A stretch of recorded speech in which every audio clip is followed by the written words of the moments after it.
So now I'm gonna, erase this, and, we'll come back and we're gonna talk about what the hell does this have to do with machine learning from data? Because, okay, this is nice and this is sampling. But when we were talking about, learning, we're talking about not learning a single number mu, which is the fraction of red marbles, but we're talking about learning an entire target function f. Okay. All we've shown is that, in this simple scenario where the goal is to learn a single number, providing that you give up the for sure, we can do it. Okay. But what does this have to do with learning an entire target function f? Okay. So let me erase the board, and then let me show you now the link between this simple problem and learning. Essentially, what I'm going to show you is that learning, I'm going to transform learning in this way and that way and this way and that way. And I'm going to show you that, I'm going to end up, with a bin from which I pick a sample and from which I'd like to estimate a number mu. Okay. So I'm going to transform learning into this abstract, model. And once I do that, I can just apply the results. Boom. Okay. And I'll have a link between machine learning, okay, between the learning problem and the sampling framework. Okay. And so then the sampling framework says that I can reach from inside to outside, provided this, this, and this, and this. And so that'll apply to learning, that I can reach from inside the data set to outside the data set to conclude at least something, providing this, this, and this, and this. Okay. So let me erase. Look at the speed with which I erase. Whew.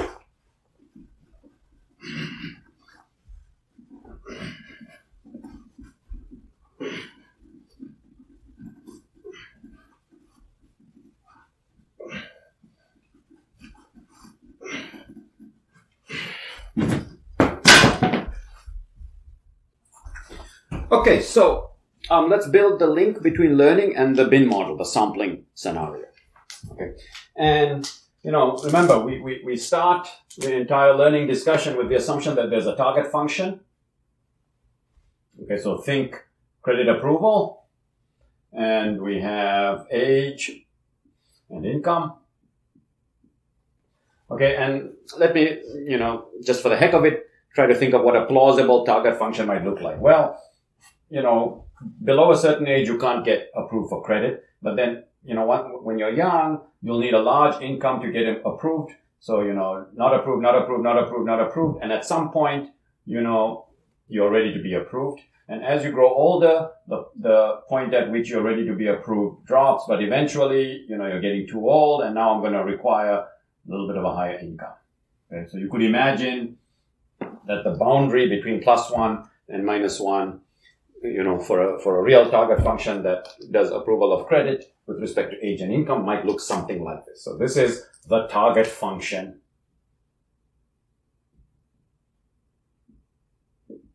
f. Okay, let me emphasize that it is unknown. And just for completeness, let me just mention that this is the +1 region and this is the -1 region. Okay. Now, remember that guy Malik who was sitting in the closet in the bank coming up with a way to approve credit. Okay. So he came up with a way to approve credit. So let's fix his hypothesis. Now let's call it H. So fix a hypothesis. In other words, fix a credit approval formula, and we're calling this credit approval formula H. And remember, based on the credit score, this credit approval formula might look something like, a linear model. So something like this, as you as you get older and older. So age, income, I'm gonna, require less and less income from you. Okay. And, if I'm using this credit score approach, then I get this linear model where this is +1 and this is -1. Okay. And so far, it doesn't look like there's any relationship to the bin model to sampling that we talked about before. But remember, our goal for the moment is just something very small. Okay. Can we reach from inside the data to outside the data? Okay. So now, bear with me as I, do something that might look a little strange. I'm going to superpose these two guys on top of each other. Okay. So, let me superpose them on top of each other. Okay. Now let me also emphasize that, my fixed hypothesis is my hypothesis. So this is known. Okay. Okay, I'm going to superpose these guys on top of each other. So I have my true target function, which looks something like this, and my hypothetical one, which looks something like this. Okay, and again, this is income, and this is age. Okay, now why did I do that?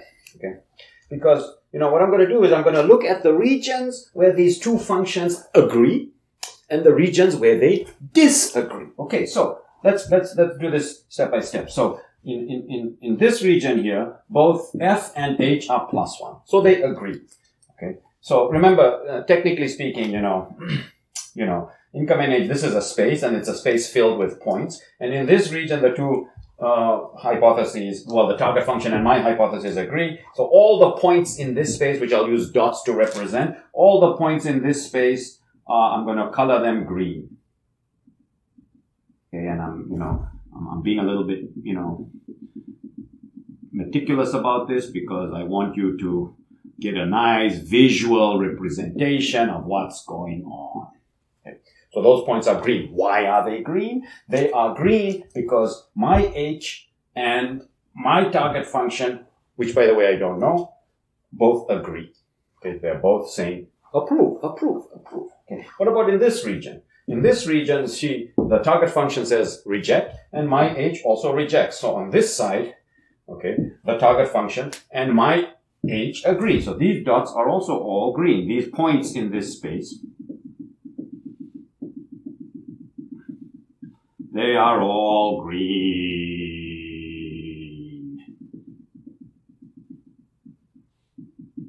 Okay. All right, good. Now, the interesting region, the region in between these two curves. So let's look at this region. The target function is saying reject, and my hypothesis is saying approve. Disagree.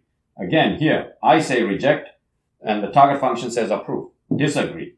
I say approve, target function reject, disagree. So, surprise, surprise, when my hypothesis, fixed hypothesis H, and the target function disagree, I'm going to color these points red. Okay, so this is an entire region of points. Okay, so bear in mind that this is an entire region of points, and I'm coloring them all red. Look how beautifully I can color points. Woo! Okay, and you might think, am I wasting your time? Perhaps, but I want to really give you a visual. Okay, so think of these points. They're colored red and green. Okay. Now, first question. Do I know the red region? Do I know the green region? Okay. So, do I know the red or green region? Okay. And if you think for a minute, well, how did I construct them? Well, I needed to compare my h with my f. And since f is unknown, the obvious answer is no. Okay. How good is my h? How good? Good is my h. Okay. So, in some sense, we're asking, what is the size of this red region? We're asking basically, does h approximate f? And effectively we're asking, what's the size of this red region? We can be more sort of precise about that. If I were to pick a random point, okay, that point could be colored green or red, and I'm asking, how good my h is. What's the probability that I get a red point? Okay, so, pick a random point,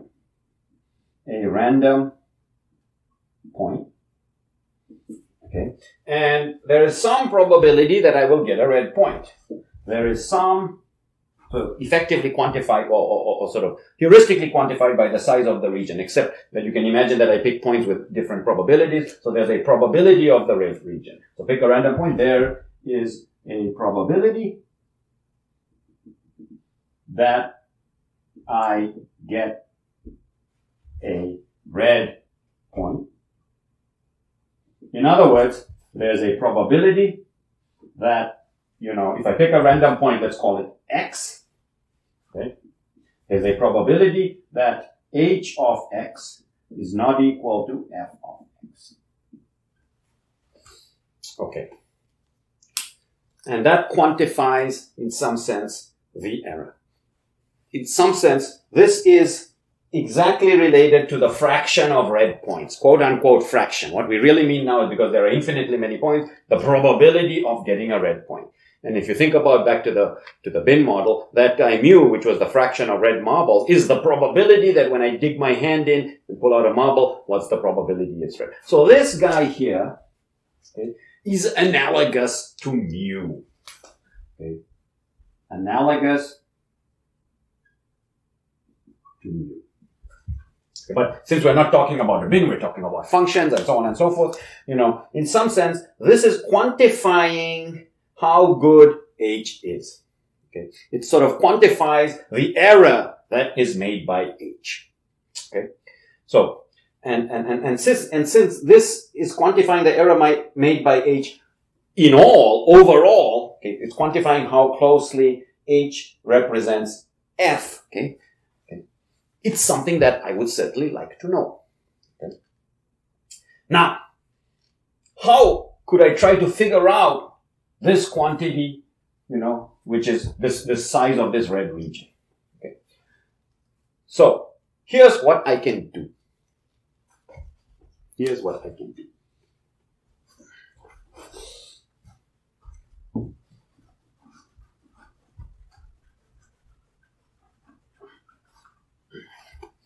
Okay. Let me go and pick some points, some data points.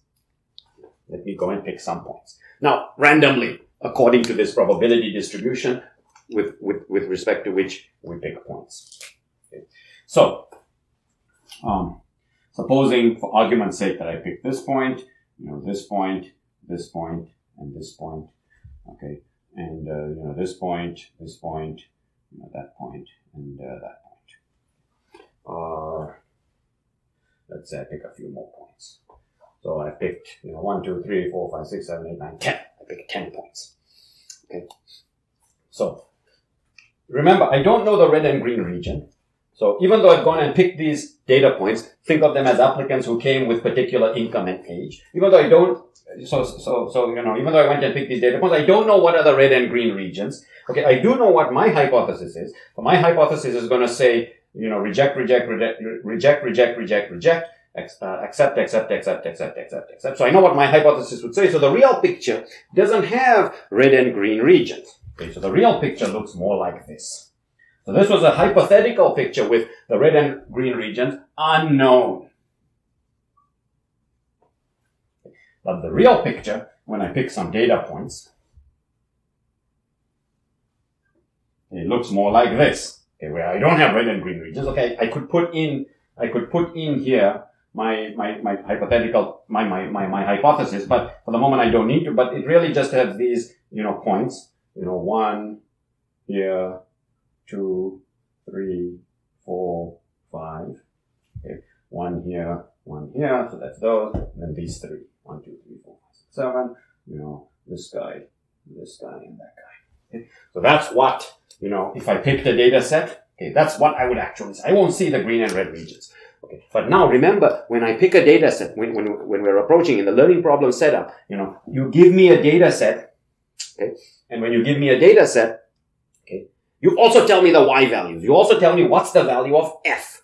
Okay. And since I know the value of h, because my hypothesis, you know, is going like this, so I know that the value of h, and if I know the value of f, I can actually determine the color of these data points in my data set. Okay. So even though I don't know the red and green regions, I do know which of my data points are colored red and green. Okay. And indeed, it would be the case that I would find that, you know, this is red, green, green, green, green, green, green, green, okay, red, red, red. Okay, now, if you need to pause the video and convince yourself that indeed, when I pick these data points, and it doesn't matter how I pick the data points, okay, as long as I have some data points, and if I know the y value, if I know f on those data points, and since I can compute h because h is mine, it's my candidate formula. So since I can compute h, and since I know y, which is f for those data points, I can compute which points are red and green. Okay. So, let me remove the black dots from here now. Okay.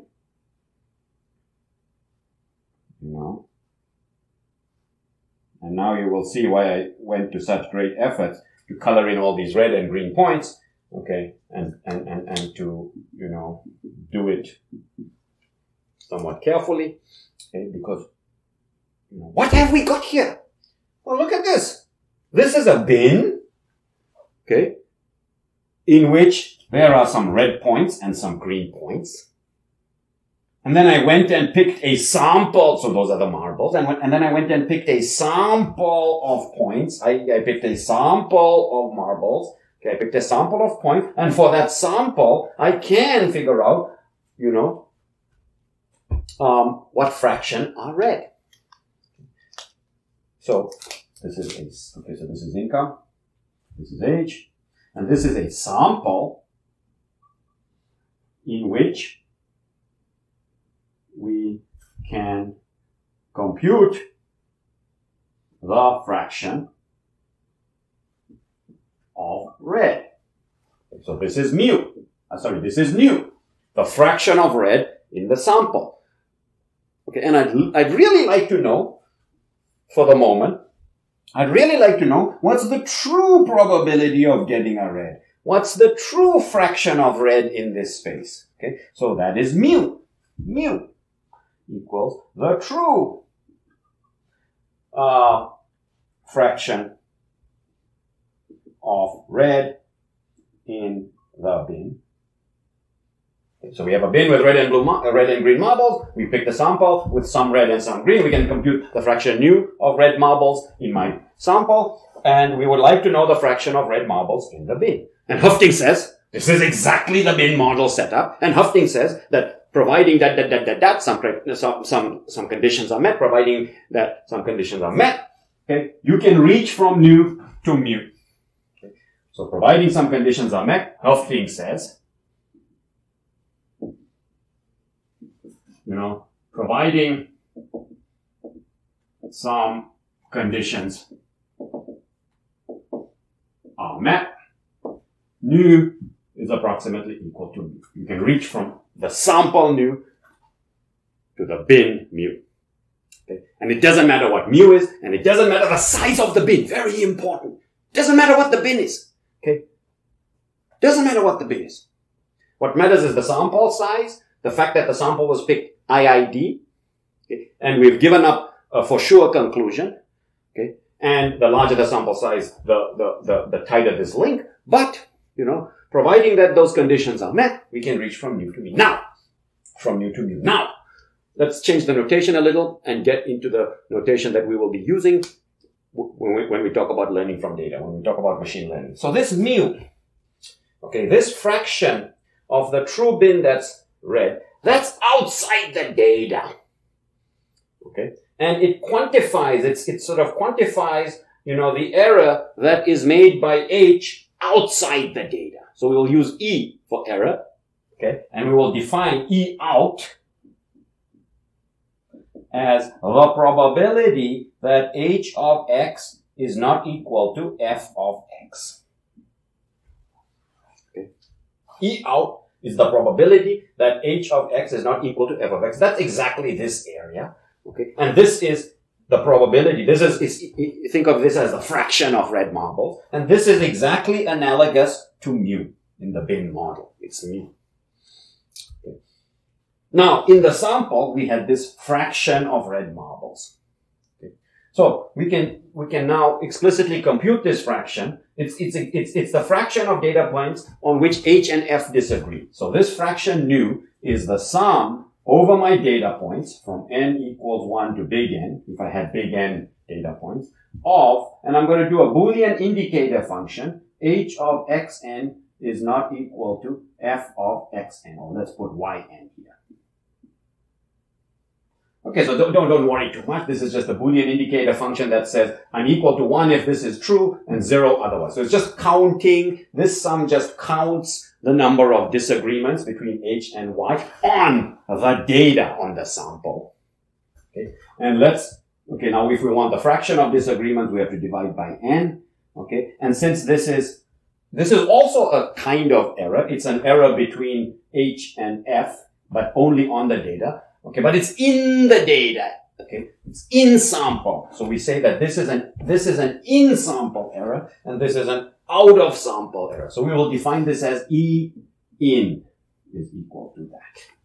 Okay, and if I wanted to be very technical and specific, I would have to mention that, this is for my H, and this is for my H. Okay, where H is this fixed hypothesis. Okay, now, Hufting says, so this is exactly analogous to nu.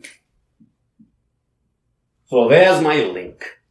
Okay, so in the setup of a target function and a fixed hypothesis H, I've managed to construct a bin and the sample and the fraction of red marbles. Okay, and I have a bin from which I've sampled. So Hufting says that nu reaches to mu, which is exactly in this new notation that the in sample error reaches to the out of sample error. Okay, so Hufting says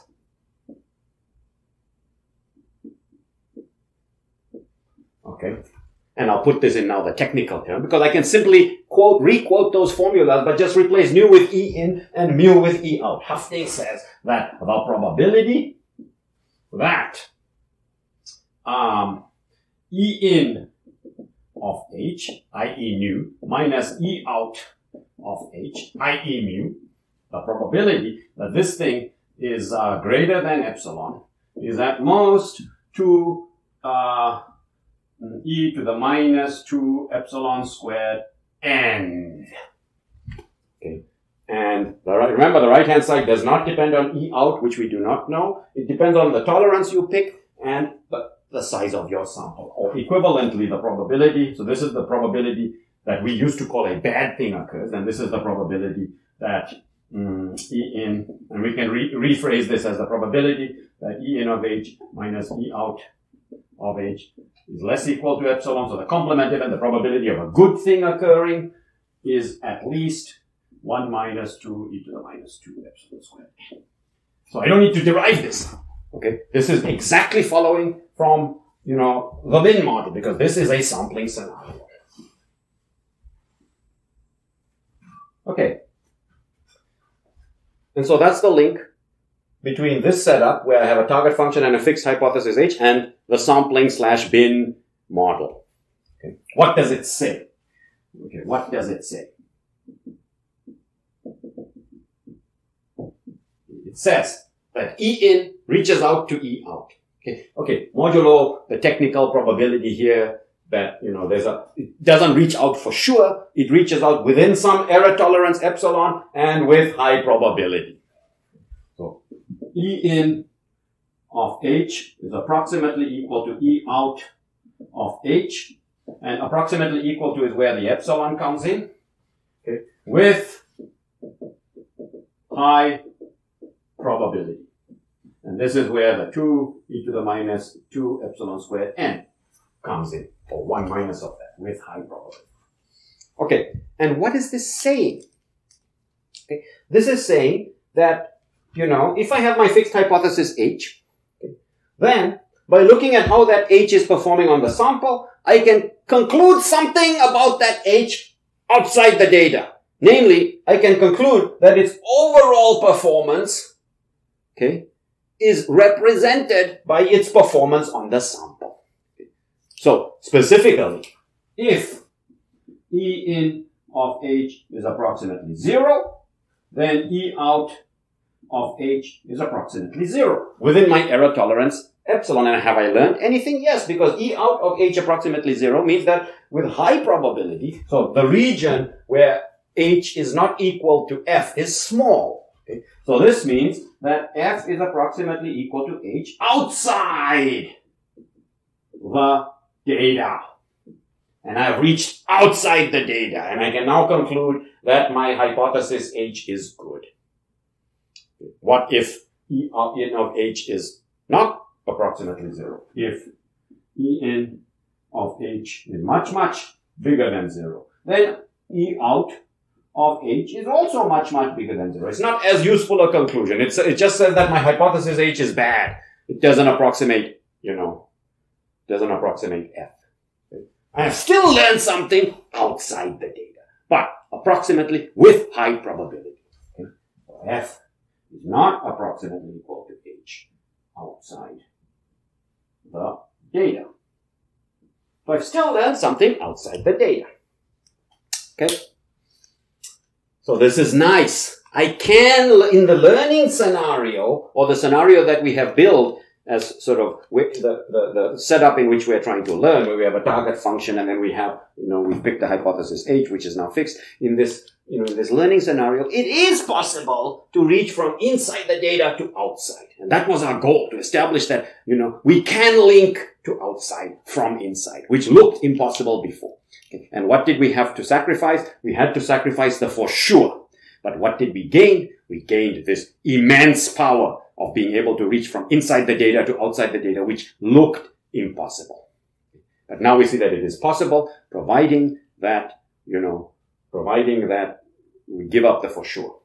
Okay. So, let me summarize. And I will come. Let me summarize.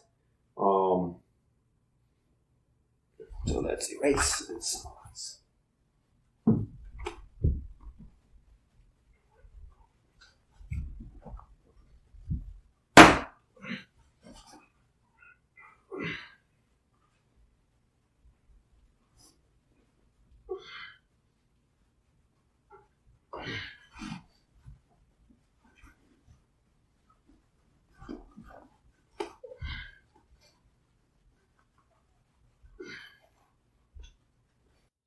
Okay, so let's compare the bin model and learning. So in the bin, so on the left, I'll summarize the bin model. Okay, so in the bin model, you have a bin, you have red and green marbles. So you have green marbles and you have red marbles. Okay. What do? You pick a marble randomly. Okay, so we pick a marble randomly. Pick randomly. Okay, and you have a sample size of size n. That means you pick n marbles. N equals sample size. Okay. And then we define some quantities. So we defined nu equals the in sample fraction of red,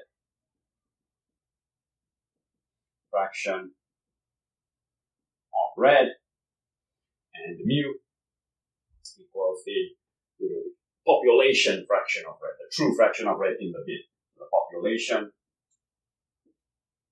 fraction of red. Okay. Now, corresponding to this setup in the sampling bin model, we have the learning scenario that we set up. So in the learning scenario, okay, so here we had a target function f and a fixed hypothesis h. Malik's credit approval function, x. So fixed, okay, fixed, but unknown. Okay, so f is fixed and unknown, h is fixed. Okay, so now, what's the equivalent of the bin in the learning scenario was the input space x. So the input space, let's call it script x. Okay, now, similar to red and green marble, we had, green and red x's. Okay. Now, what does that mean?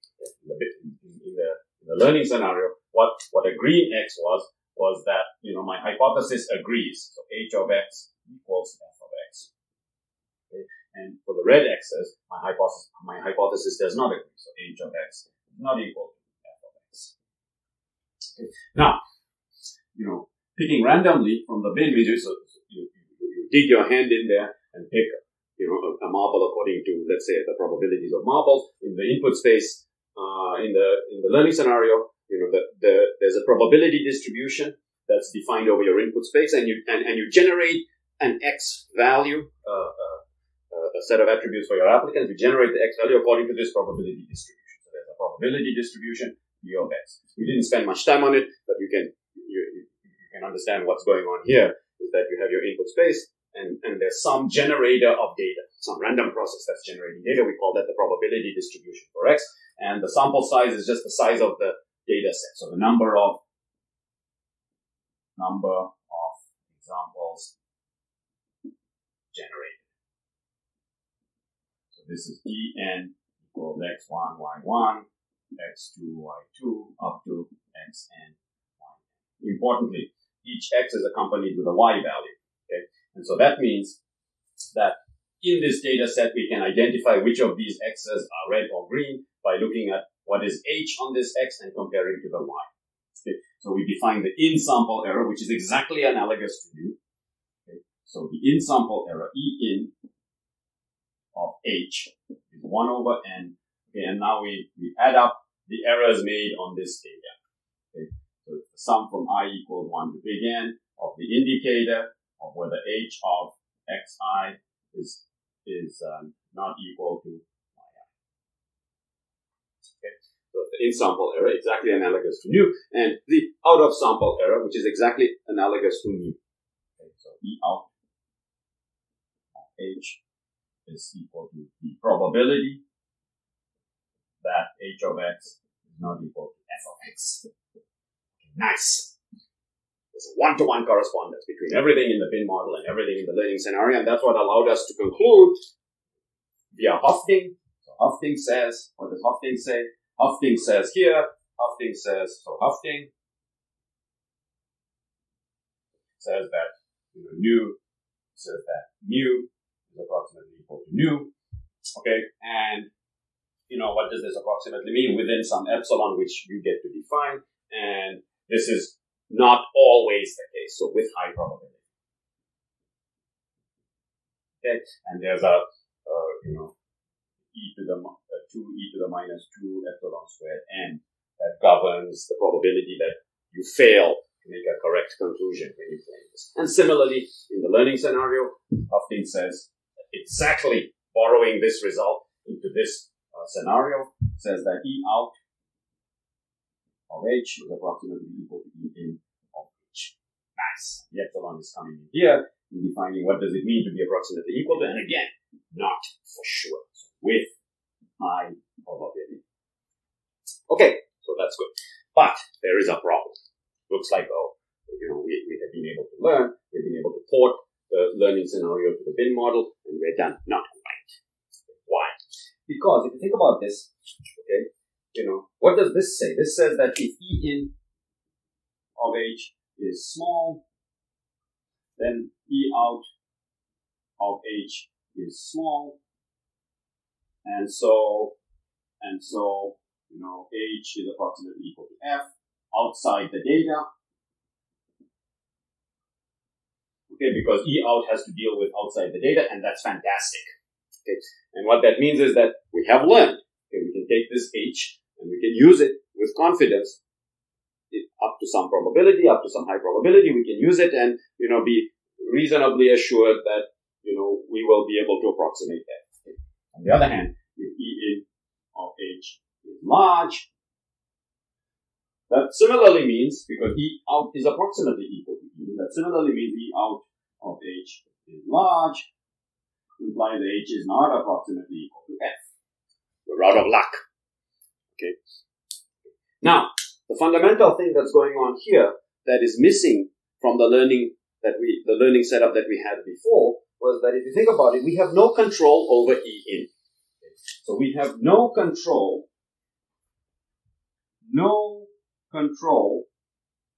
over E in. It is what it is. It depends on two things, on F and H, and the specific samples you got, okay, the specific data that you got, but we have no control over it. We sort of run this experiment, then we compute E in, we look at it and we see it's small, oh good, I'm happy, I've got a good H. It's large, oh no, I'm done, I've got a bad H. Okay. And rather than learning, it's better to term this experiment verification. So this is not learning. Even though it's a scenario very similar to learning, it's actually verification. So this is verification. this is verification, not learning. Okay. And it's very important to sort of distinguish between these two. So what we are saying here, and it's still a step, it's a very big step. Okay? What we are saying here is that we can use data to reach we can use the data to reach outside the data by computing E in and then reach out to E out. So we can use data, but in a limited setting. Okay? In the setting of verification, where you give me a fixed hypothesis H, I can verify